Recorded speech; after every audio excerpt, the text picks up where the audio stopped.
Well, hello there, listeners, and welcome back. My name is Stephanie Safarian, and you're listening to episode 373 of Sustainable Minimalists. On this show, we discuss intentional and eco-friendly minimalist living 2 to 3 times a week.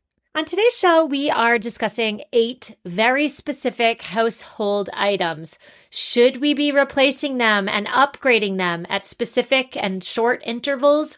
Or are such recommendations to replace with an upgrade just a sneaky marketing tactic? Now, before we do all of that, it is story time. I have to set us up as to why I'm covering this at this precise moment. Over the long weekend, I was relaxing, chilling, all cool, just loving life, doing no work. And in my inbox pops an email. The email comes from Wirecutter. Wirecutter, if you're not aware, is the New York Times' product recommendation service. The title of the email was Time to Replace the 17 Household Essentials, and I immediately rolled my eyes. I found this to be incredibly audacious, incredibly annoying. First, from a non-consumer standpoint, right? The audacity to just slide into my inbox with claims that I need to buy. Because, of course, the article that was in the email that I was supposed to click on was just covered, infested with these affiliate links. And of course, being the skeptic that I am, I did read the whole article and I did read it with a cynical eye. Now, I have been quite vocal in the past and especially recently on the show about my love and adoration for the paper of record. I generally enjoy Wirecutter's recommendations. If I need something new, I do generally trust Wirecutter's product testing. But the article we're discussing today from Wirecutter that slid into my inbox was essentially a guide for when homeowners should swap out items that we likely use most days of our lives. The argument that the article was making was that plenty of items around our homes need to be replaced every so often because some of them trap germs or bacteria in them. Others use their efficacy as the years and months go on. And so on today's show, we're discussing 8 of the items in the Wirecutter article. I already mentioned I read the whole thing, and then just for giggles, I did my own research. So I'm going to outline 8 of the items, and I am going to suggest whether, as per my research, you should replace, repair, or just keep on using. And of course, if I do suggest you replace, you already know I'm going to be suggesting ways to make your replacement more eco-friendly, more eco-conscious. All right, so the 8 items we're discussing today are in no particular order. The first one is your toilet bowl scrubber. Now, I'm going to be completely honest. I almost never think about my toilet bowl scrubbers. I have never replaced them since we moved to this house, which was over 8 years ago. But Wirecutter recommends, and I quote, that we should all be replacing our toilet brush every few months or whenever we see the bristles start to bend, whichever comes first, end quote. Now, why? Why should we do this? Apparently, as the bristles on the brush flatten over time, the brush handle can start scraping the porcelain bowl, which then creates scrapes in the bowl for bacteria to burrow. Okay, so what do you think about this one? Should you replace it every 6 months, as Wirecutter recommends? Well, of course, I did my own research, and I found that, yes, of course, the old school toilet bowl cleaners, the ones with the metal bristles, can and do scrape your porcelain toilet bowl. However, germs and bacteria in my toilet bowl are not concerning for me. It's a toilet. There's going to be bacteria in there, whether there are scratches on my toilet bowl or not, right? So I personally am not going to rush out and buy a new toilet bowl scrubber anytime soon. But what I am going to do is I'm going to care for the one I have better. So my verdict to you, don't go out and buy a new one, but do care for the one that you have better. Good Housekeeping recommends that after every single use of this brush, you fill the toilet brush holder with hot and soapy water, then you basically wash the brush. You swish the brush around before pouring the water out back into the toilet. You can even, if your brush is really old and really gross, you can add a few drops of bleach. You can leave the brush in the holder for 10 minutes to soak. You can even spray the brush holder with a disinfectant spray. And if you have time, allow the brush to fully dry before placing it back into the holder. So that's caring for what you already have, right? And I'm going to start doing this, I promise. Now, if you are thinking to yourself, oh my, I really need to replace my toilet brush scrubber, just know that there are eco-friendlier models on the market. I know that Tushy sells one. Hello, Tushy. They are the bidet company. They sell one with single-use pads made from discarded coconut husks. So you keep the handle indefinitely, but you put a coconut husk bristle on the handle, use it to clean the bowl, and then you can throw that out or compost it or do what you want. I've never used this product. I'm not personally vouching for it, but I have put it in the show notes, and I am saying that if you are replacing, don't just go to the store and buy the $6.99 plastic one. We're better than that, aren't we, on this show? We can do better. And so that is all I have to say on toilet bowl brushes. Next up, we're moving to water filters. Okay. What is a water filter? A water filter keeps your drinking water clean. They remove dangerous contaminants like chlorine and disinfection byproducts and heavy metals like mercury and lead and perhaps even arsenic. Your water filter may filter out microscopic bacteria. And at the same time that your water filter is doing all of these things, it may also be ensuring that important minerals stay in your water, like magnesium, like fluoride, like calcium, like zinc. You need those. You need those minerals. Water filters keep the good and get rid of the bad. Now, according to Wirecutter, we should all be replacing our water filters often. Faucet-mounted water filters should be replaced every 3 months. Pitcher filters, so if you have a Brita, should be replaced every 2 months. And if you have a refrigerator with a built-in water dispenser, you should be checking the manual as to how often to replace the filter in there. Okay. What's my verdict on this one? Should we be replacing water filters every 2, 3, 6 months? My verdict is yes, we should be replacing our water filters and we should be replacing them often.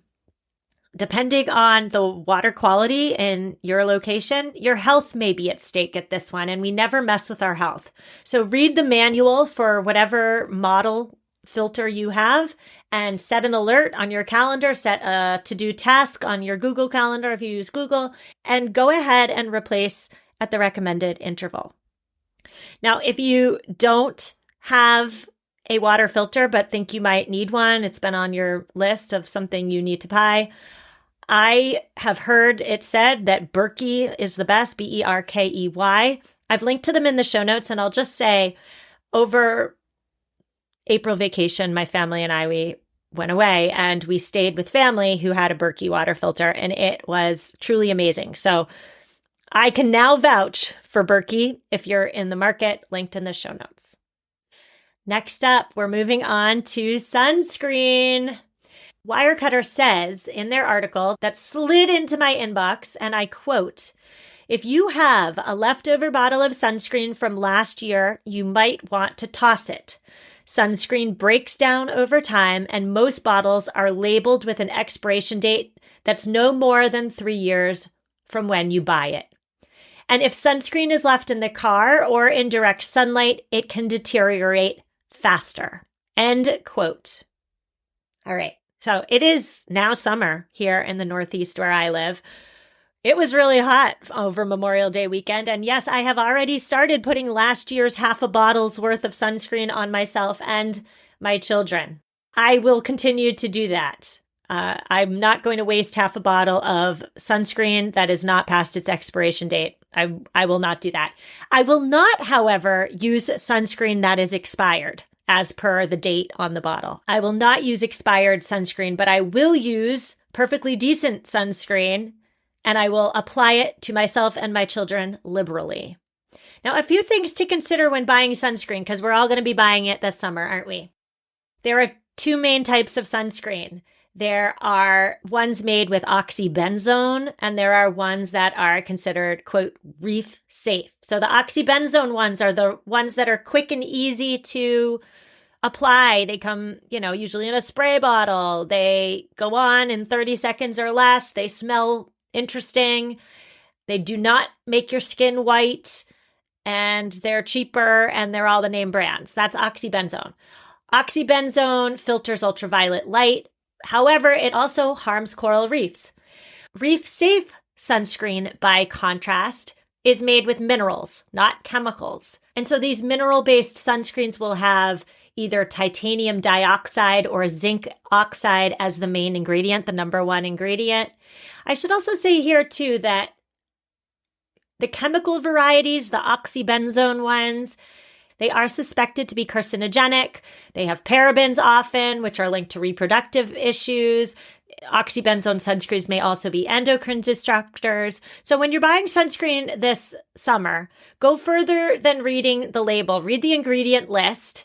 And if a brand has titanium dioxide or zinc oxide as its main ingredient, feel good about buying that, especially if you're going into the ocean. If you're not concerned about the human health issues, that's fine. But if you're going into the ocean and you're concerned about the coral reefs, definitely be taking the extra time to put on the mineral-based sunscreens. Yes, I know they're not as convenient. Yes, I know your kids will complain when you're trying to lather on this sunscreen that doesn't absorb as well into the skin, but just take the extra minute and just do it.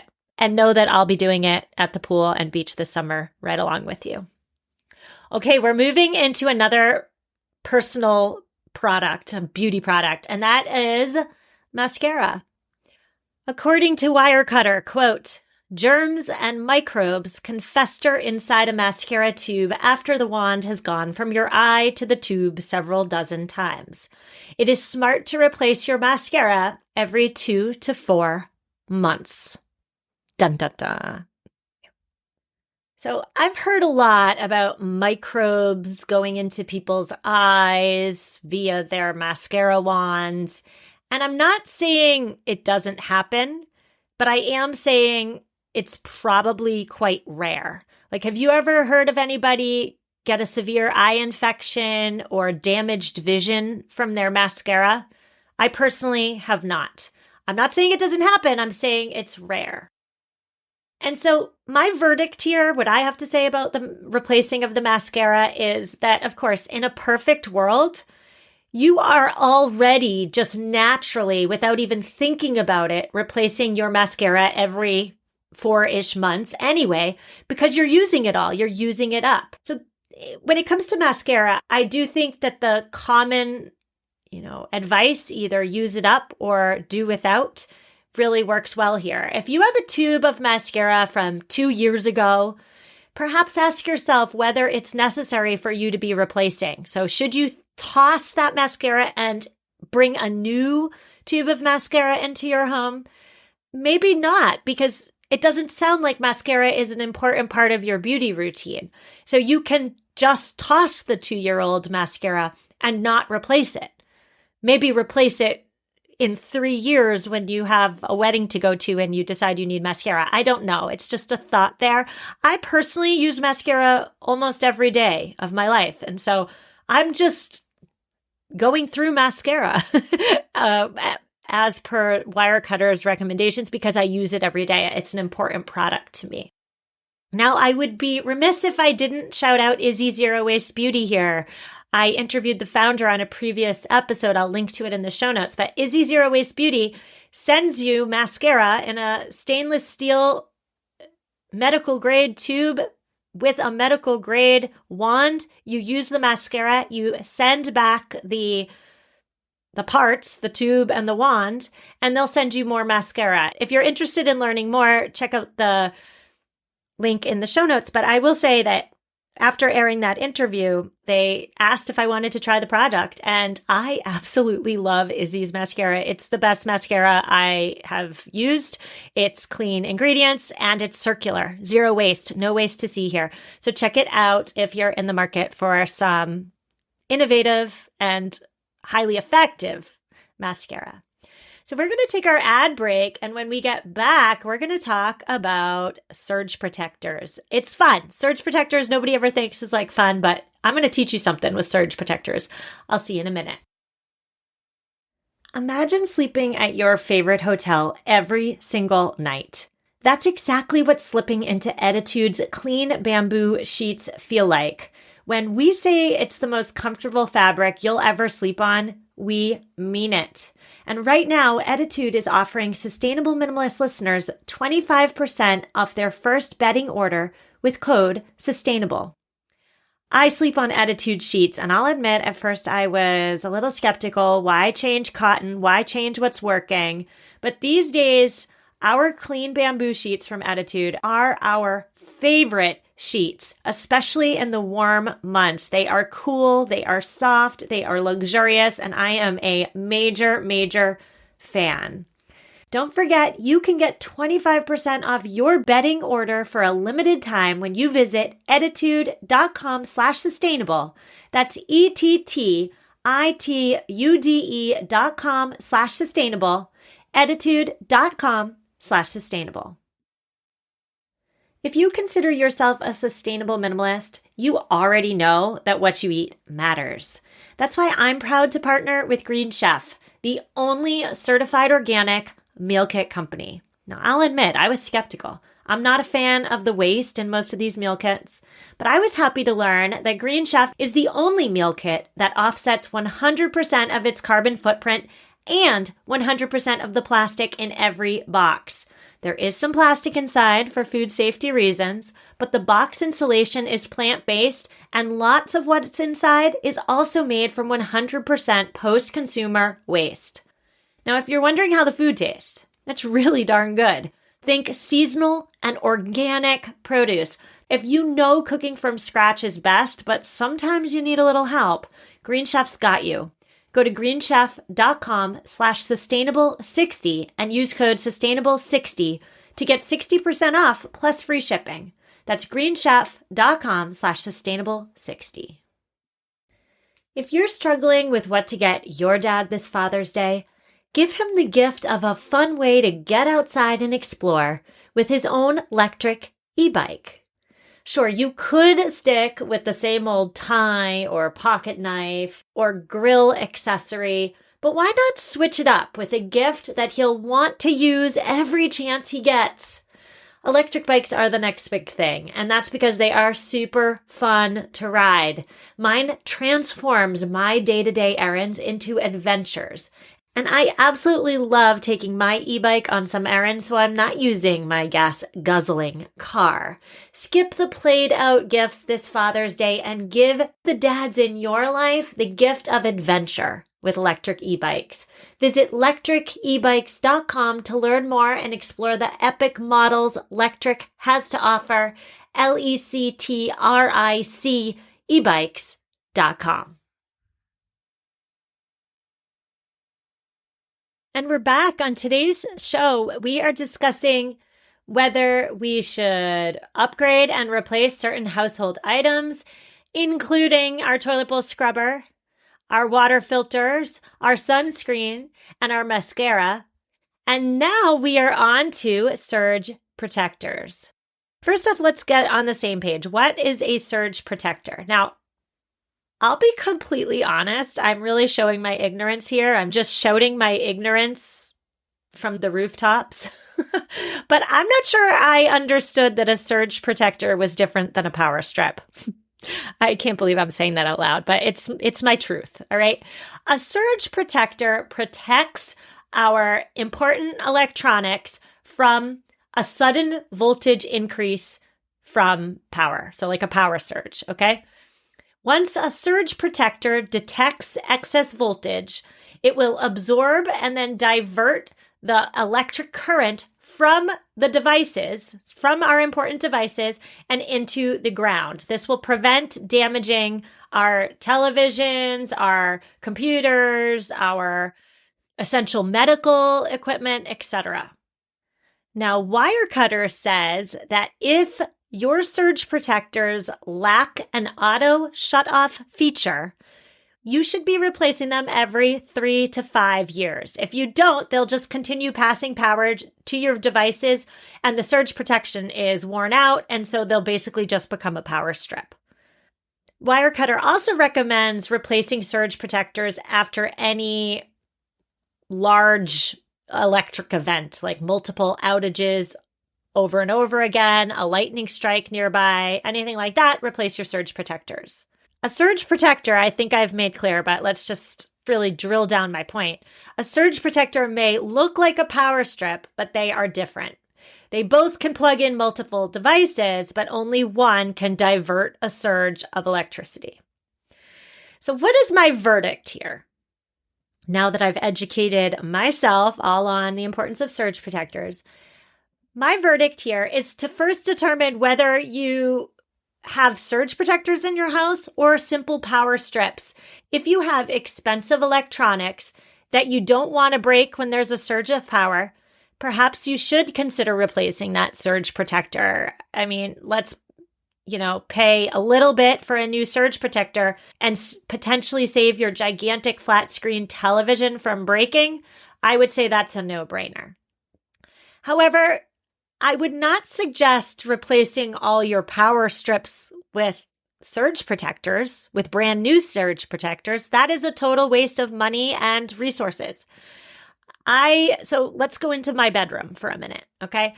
In my bedroom, we have 2 lamps and my husband's childhood alarm clock from like 1990. I'm not joking. We still use an alarm clock. But anyway, our lamps and our alarm clock, they do not need surge protection. They need a simple power strip so that they all get electricity. So if you don't need surge protection, go on with your bad self and continue using your either A, old surge protectors, or B, your old power strips. We are moving on to item number 6, and number 6 got me. This one got me, guys. I'm going to tell you right off the bat, and that is your plastic cutting boards. I have a general rule. It's not a hard and fast rule. I'm not militant about it, but my general household kitchen rule is no plastic in the kitchen. Better safe than sorry, no plastic in the kitchen. That said, my kitchen does have 2 small plastic cutting boards in addition to a big wood cutting board. And if I'm being completely honest, I prefer, in some cases, the plastic cutting boards because they're small. I can move them around the kitchen. And when I'm done using it, I can just shove it right in the dishwasher. So the plastic cutting boards go directly against my no plastic in the kitchen rule. According to Wirecutter, plastic cutting boards should be replaced every 2 years. And we will all know when our plastic cutting boards need to be replaced when there are deep cuts in the board. The deep cuts are bacteria and germ havens. Now, taking this a step further, again, the cutting boards really got me, so I went down a real rabbit hole researching them.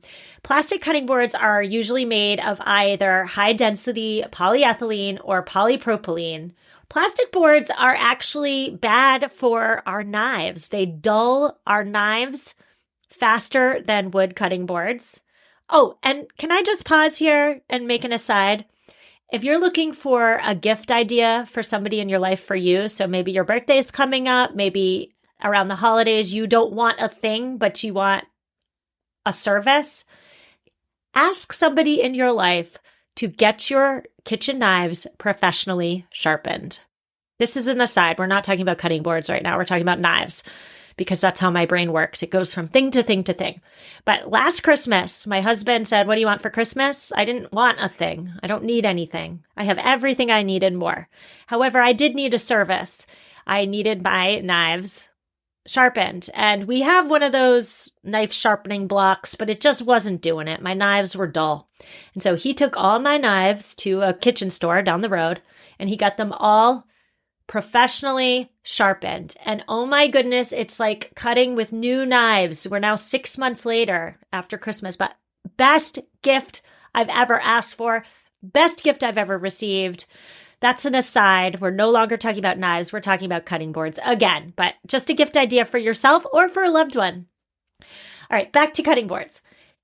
Wood boards are preferable, again, because they don't dull your knives as fast, but also because cuts and gouge marks from knives are way more forgiving in wood boards.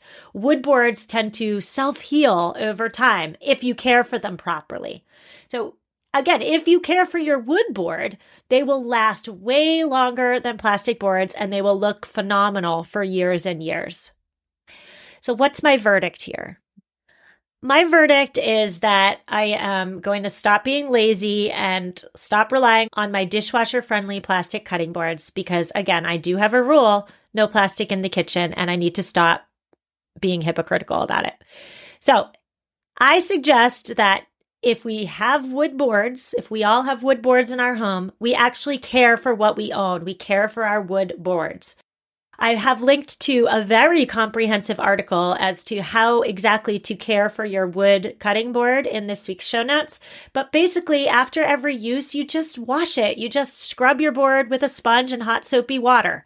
And of course, wash both sides of the board. Even if you chopped on only one side. You don't want it to dry unevenly because if it dries unevenly, it will warp.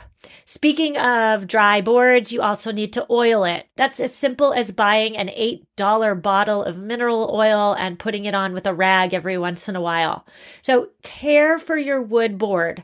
If you don't have a wood board and you're using plastic and there's nothing wrong with your plastic cutting boards and you like your plastic cutting boards, don't replace them. Keep using what's working for you. But if they're not working for you, go ahead and feel good about replacing them with the sustainable alternative, which of course is wood. Phew. All right. Those cutting boards, man, they really got me. But now we're moving on to mattresses. I have a lot to say on mattresses as well. Mattresses, according to Wirecutter, a typical warranty for a mattress is 10 years. However, just because the warranty says a mattress will last X amount of years doesn't mean it will continue to work for you. The quality of the mattress's materials matters. Your weight matters. Your size matters. Whether you're rotating your mattress, all these things matter. And so my verdict when it comes to mattresses is it's not a smart decision. It's not a financially smart decision by any means to just replace your mattress every 10 years like clockwork. Replacing a mattress varies on personal preference. If you're having back problems at 8 years, maybe it's time to replace your mattress. If you've been sleeping on the same mattress for 20 years and it's still working for you, maybe you don't need to upgrade it. I do want to say, and I want to make it so unbelievably clear, that there are so many non-toxic and eco-friendly mattress options on the market these days. This is a very important purchase. You're on it for like 8 hours a night, a third of your life. It's an expensive purchase. So perhaps when it comes to mattresses, you really research the heck out of it before buying. Perhaps you purchase one made of planet-friendly latex or wool, which will last longer than the polyurethane foam mattresses of our childhoods. Now, I've covered mattresses before. Episode 256, I talked with the founder of My Green Mattress, Tim Masters. And what I loved about my interview with him was he wasn't necessarily selling his own product. He was giving us vital information that we all need when we purchase a mattress. So maybe you buy from them, maybe you don't. Helix Sleep was a previous podcast sponsor. They have the Birch mattress, which I now sleep on. Love it. Avocado Green Mattress may be a upcoming sponsor of this show. That's not finalized yet, but be on the lookout for those ad breaks for a coupon code, perhaps in the next few weeks, maybe next month, for a coupon code to upgrade your mattress to Avocado. Just some thoughts there. Okay, we're going on to the final household item that Wirecutter says we need to replace, and that is our smoke alarms. Wirecutter says, quote, all smoke alarms, whether they're smart alarms, whether they're not smart alarms, all alarms need to be replaced 10 years from the date of manufacture, not the date of installation. Now, if you're wondering, where can you find the date of manufacture? It's printed on your alarms. And if there is no date on your alarms, so I must say my house is old. We only replace them when they start beeping and they won't stop. If you look on your alarms like I did and there's no date, that means your alarm was manufactured before the year 2000 and definitely 100% needs to be replaced. So what's my verdict here when it comes to smoke alarms? My verdict is, again, smoke alarms are a health and safety concern. The health and safety of your family trumps any potential waste associated with discarding old smoke alarms. So go ahead, replace your old ones that are more than 10 years old from manufacture and feel good about it. Feel like you're doing the right thing for your family.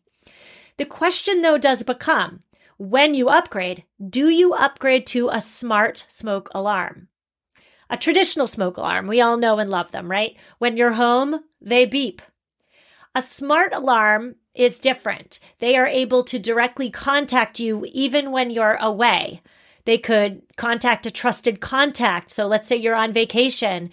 Your smart alarm can contact your neighbor down the street. A smart alarm may be good for vacation properties if you have a second home. They may be great for your elderly parent who lives alone. Maybe you install one in their house and you get notified if it goes off. So some thoughts there. The bigger question here, the umbrella question when it comes to smoke alarms, is this. Should we be making every electronic in our homes smart simply because there are smart options on the market, simply because we can? Should everything be smart just because there are smart options available? I personally think not. There's, for one, a lot of extra parts and pieces and potentials for things to go wrong with smart options. I would also direct you to episode number 208 of this podcast, which has to do with EMFs. Just some things to think about there. So my final word for today's episode is that, of course, product recommendation articles want to be alarmist. They want to scare you into clicking on their affiliate links and buying more stuff. But as conscious consumers, we don't do that. We dig a little deeper and we make purchasing our last resort. Again, with some things, purchasing is necessary and essential, and we're making informed decisions and we feel good about it. But with other stuff, let's jump off the consumerist wheel and let's again revert to making buying our last resort. Show notes for this week are at mamaminimalist.com/373. I will be back tomorrow with a new headlines episode. We're talking about logs, L-O-G-S. Yes, we're talking about logs. So get ready. Tomorrow, Friday, is also my 39th birthday. So if you love me and you love this show and you want to support it, and you listen on Apple or Spotify, please consider giving it a quick rating and or review. And you can say happy birthday in it, and I will smile when I read it. Thank you so much. I really appreciate you supporting the show. Apparently those ratings and reviews are super important. So happy birthday to me. I'll see you tomorrow. Email me if you need me, and take care.